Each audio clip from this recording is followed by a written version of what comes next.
अल्हम्दुलिल्लाहि रब्बिल आलमीन वस्सलातु वस्सलामु अला सय्यिदिल अंबिया वल मुरसलीन नबीना मुहम्मद व अला आलिहि व सहबिहि अजमाइन व मन तबिअहुम बिइहसान इला यौमिद्दीन व बाद।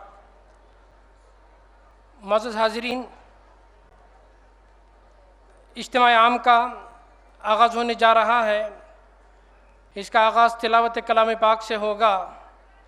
मैं मौलाना अज़हरुल्लाह कासमी साहब माविन नाज़िम इलाक़ा से गुजारिश करता हूँ कि तिलावत कलाम पाक से इस इज्तिमा आम का आगाज़ फ़रमाएँ।